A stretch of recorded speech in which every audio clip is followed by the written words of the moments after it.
Hi, folks. Welcome to episode 15 of Finding Your Own Hidden Superpower, looking at autism and Asperger's and people who have neurodiversity.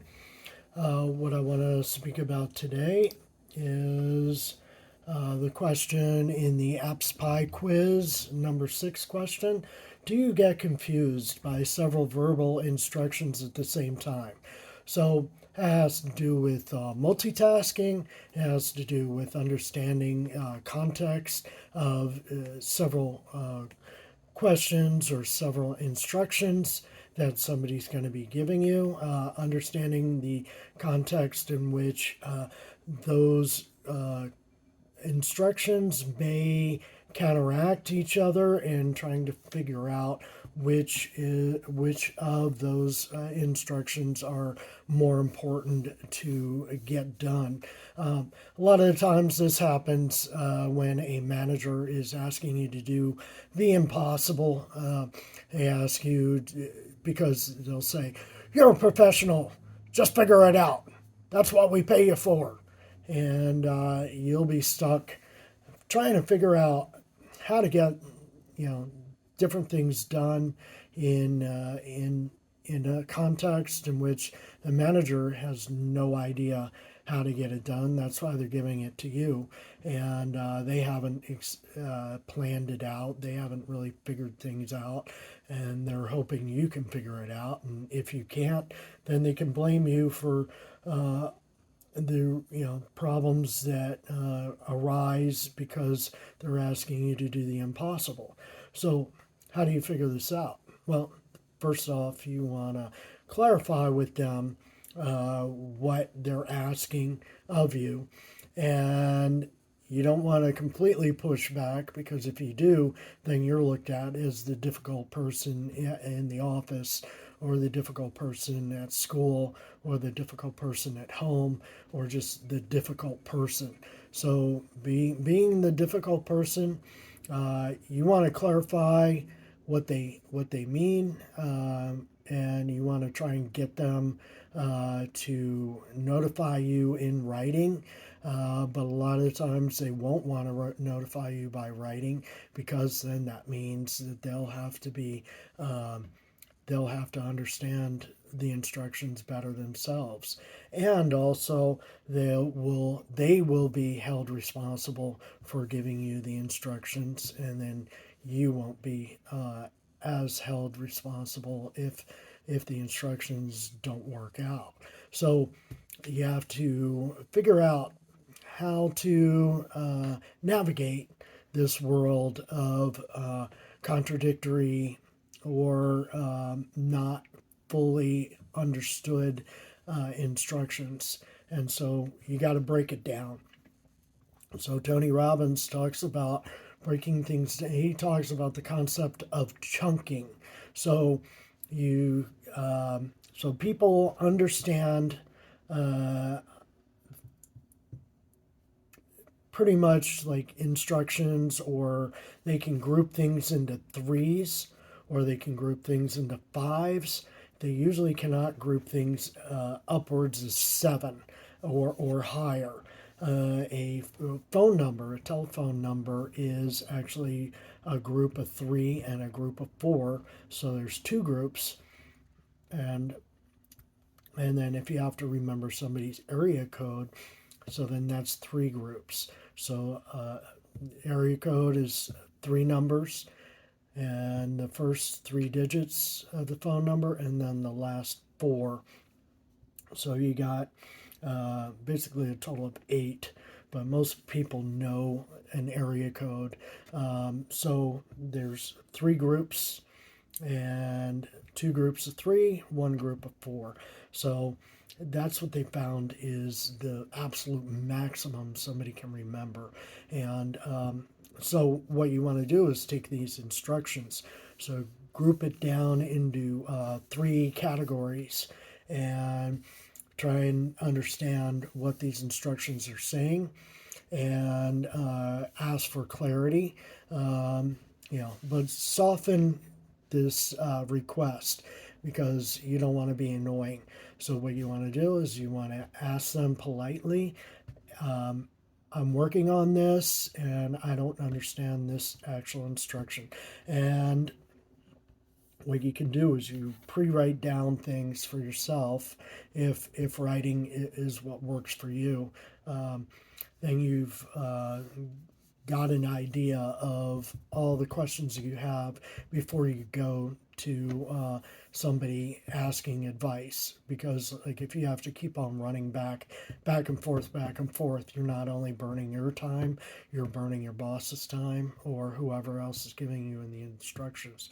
So you want to be organized, you want to show that you're organized, you want to show that you care about getting these instructions completed, and you also want to show that you understand most of the instructions, but you're looking for a little bit more context, you're looking for a little bit more nuance, and you politely ask if they have some time to set aside for you for a little bit of training, and you can go by and say, hey, I don't completely understand this. I need a little bit of training. Can you help me train, or should I ask somebody else? And who is that person? And so then you might have to go to just say, I have a supervisor, then I have the assistant manager, then I have the manager, then I got the big boss who's running 18 different entities above that. So I don't want to talk to the big boss unless she's the only one around. And I don't want to disturb her that much, but she might think it's a compliment or she might be totally busy. And so try and find somebody, try and find a peer that's done this, so you can ask the peer, and then you can go to the assistant manager and you can ask them, hey, so and so told me this, is this the correct way of doing this? Okay, good. Or oh, we didn't realize that, so we'll get back to you. So, bottom line is you want to show that you care, number one. You want to show that you're listening, number two. You want to show that you're competent, number three.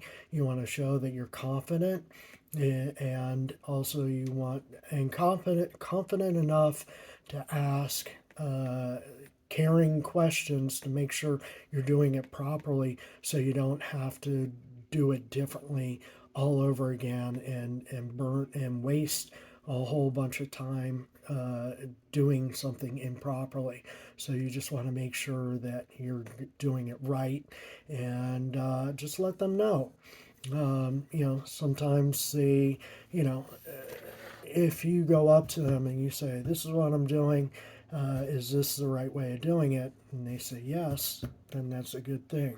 But if they're not listening to you and then they just give you a yes because they don't want to be bothered by your nuance, you're going to have to find somebody else to rely upon to check your work, because you always want to have somebody checking your work, even if it's a peer, and you want to work with a supervisor and tell that supervisor, hey, I'm working with so and so and so told me that this is the way we're supposed to do this, and blah blah blah, and we're getting it done. So a lot of the times managers don't want to know detail because you're there to do the detail. They just want to know, is it getting done? How long is it going to take? And do you make any mistakes? And how can you do it differently next time in order not to do those mistakes? Or are you being improperly trained? And so those are like, you want to have feedback, and you want to let your manager know, hey, I know you're busy. I know you got your own stuff going on, and I know you're being pressured by your bosses, but I just need a little bit more training on this. When can we set aside some time to do some training so I can make sure that I don't make any more mistakes? Because your time is valuable, my time is valuable. our company's time is valuable. We want to get better at this. I want to work smarter, not harder. So I want to get it done and make it happen. So how can you help me help myself? And I'll take notes, and then you follow up with the notes. Hey, this is what I'm hearing that you're saying. Um, and then put it in your words, and then try and chunk it down. Remember threes, chunk things down into three pieces, five pieces. Don't try and go to the seven pieces, because seven things is too much. So if you got a list of seven things, look at the bottom two priorities. Prioritize, and then look at the bottom two priorities, and then chop them off, and work on the first, then the second, third, so on and so forth, all the way down, and then get to the, bounce back up, and then tell your supervisor that, hey, I know I got to get these things done, but I haven't been able to get it done, and I'm falling by the wayside. So can I get a little help from somebody about these things? These things aren't necessarily a priority right now, but they do need to get done. So how can you help me, and how can I help you help me? So if you give proper feedback, they will always know that even though you might not be the most experienced person, and you might not even necessarily be the most competent person, but you're confident enough and trusting enough of them that you're willing to come to them and say, hey, I made a mistake here. I don't want to get into trouble. I don't want to do the wrong thing. I need guidance, and I need your help, because I'm stuck here. I don't know where to go. And if I just try and hide uh, this thing, and pretend it doesn't exist, it's obviously not going to get done, and that's going to screw everybody up. So with that, um, I hope that can be helpful, and have a good day.